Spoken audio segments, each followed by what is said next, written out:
ಗ್ರಾಮ ದೇವತೆ ಜಾತ್ರೆಯಲ್ಲಿ ಹಳ್ಳಿ ಹೈದ ಫುಲ್ ಮಿಂಚಿಂಗ್.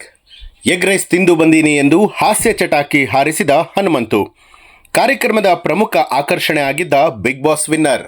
ಹಾಡಿನ ಮೂಲಕ ಪುನೀತ್ ರಾಜ್ಕುಮಾರ್ ಅವರನ್ನ ನೆನೆದ ಕುರಿಗಾಹಿ. ಬಿಗ್ ಬಾಸ್ 11ರ winner Hanumanthu back to normal ಲೈಫ್ಗೆ ಮರಳಿದ್ದಾರೆ. ಬಿಗ್ ಬಾಸ್ ಬಳಿಕ ವೇದಿಕೆ ಕಾರ್ಯಕ್ರಮಗಳಲ್ಲಿ ಕಾಣಿಸ್ಕೊಳ್ತಾ ಇದ್ದಾರೆ. ಇದೀಗ ಎಲ್ಲೇ ಹೋದರೂ ಕೂಡ ಹನುಮಂತನಿಗೆ ಅಭಿಮಾನಿಗಳು ಮುಗಿಬೀಳುತ್ತಿದ್ದಾರೆ. ಸದ್ಯಕ್ಕಂತೂ ಹಲವು ಕಾರ್ಯಕ್ರಮಗಳನ್ನು ನೀಡುತ್ತಾ Bigg Boss winner full busy ಆಗಿದ್ದಾರೆ. ಸಾದಾ ಸೀದಾ ಹಳ್ಳಿ ಹೈದ ಬಿಗ್ ಬಾಸ್ 11ನೇ ಸೀಸನ್ ವಿನ್ನರ್ ಹನುಮಂತು ಸಖತ್ ಬ್ಯುಸಿ ಆಗಿದ್ದಾರೆ. ಬಿಗ್ ಬಾಸ್ ರಿಯಾಲಿಟಿ ಶೋ ಎಲ್ಲರ ಮನಗೆದ್ದಿದ್ದ ಹನುಮಂತು ಈಗ ತಮ್ಮ ಕಾರ್ಯಕ್ರಮಗಳ ಮೂಲಕ ಜನರಿಗೆ ಮನರಂಜನೆಯನ್ನ ಕೊಡ್ತಿದ್ದಾರೆ. ಹಾವೇರಿ ತಾಲೂಕಿನ ಅಗಡಿ ಗ್ರಾಮದಲ್ಲಿ ದೇವಿ ಜಾತ್ರೆಯ ಪ್ರಯುಕ್ತ ಮನೋರಂಜನಾ ಕಾರ್ಯಕ್ರಮವನ್ನು ಆಯೋಜನೆ ಮಾಡಲಾಗಿತ್ತು. ಈ ಕಾರ್ಯಕ್ರಮದ ಪ್ರಮುಖ ಆಕರ್ಷಣೆ ಬಿಗ್ ಬಾಸ್ ವಿನ್ನರ್ ಹನುಮಂತು. ತಮ್ಮ ಹಾಡಿನ ಮೂಲಕವೇ ಹನುಮಂತು ಜನರಿಗೆ ಮನೋರಂಜನೆ ನೀಡಿದ್ದಾರೆ. ಶರೀಫರ ತತ್ವಪದ ಹಾಗೂ ಸಿನಿಮಾ ಹಾಡುಗಳನ್ನು ಹಾಡುವ ಮೂಲಕ ನೆರೆದಿದ್ದ ವೀಕ್ಷಕರಿಗೆ ಸಖತ್ ಮನರಂಜನೆ ಕೊಟ್ಟಿದ್ದಾರೆ. ಹಳ್ಳಿ ಹೈದ ಹನುಮಂತು ವೇದಿಕೆಗೆ ಆಗಮಿಸ್ತಾ ಇದ್ದ ಹಾಗೆ ಜನರ ಕೇಕೆ ಚಪ್ಪಾಳೆ ಜೋರಾಗಿತ್ತು.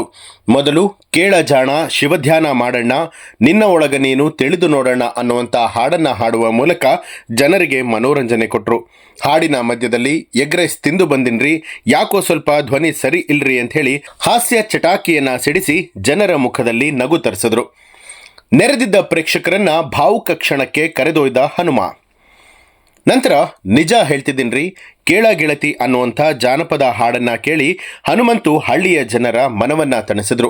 ಅಲ್ಲದೆ ಶೇಕ್ ಇಟ್ ಪುಷ್ಪವತಿ ಸಾಂಗ್ಗೆ ಸಖತ್ ಸ್ಟೆಪ್ ಹಾಕಿ ಜಾತ್ರೆಗೆ ಆಗಮಿಸಿದ್ದ ಜನರಿಗೆ ಮನೋರಂಜನೆಯನ್ನ ಕೊಟ್ಟರು. ದಿವಂಗತ ಪುನೀತ್ ರಾಜ್ಕುಮಾರ್ ಅವರನ್ನ ನೆನೆದು ಬೊಂಬೆ ಹೇಳುತ್ತೈತೆ ಹಾಡಿಗೆ ಧ್ವನಿಗೂಡಿಸಿ ನೆರೆದಿದ್ದ ವೀಕ್ಷಕರನ್ನ ಭಾವುಕ ಕ್ಷಣಕ್ಕೆ ಕರೆದೊಯ್ದರು.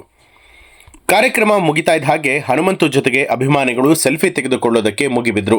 ಹನುಮಂತು ಹಾಡು ಕೇಳಿ ಫೋಟೋ ಕ್ಲಿಕ್ಕಿಸಿಕೊಂಡು ಅಭಿಮಾನಿಗಳು ಸಂತಸವನ್ನ ವ್ಯಕ್ತಪಡಿಸಿದ್ರು.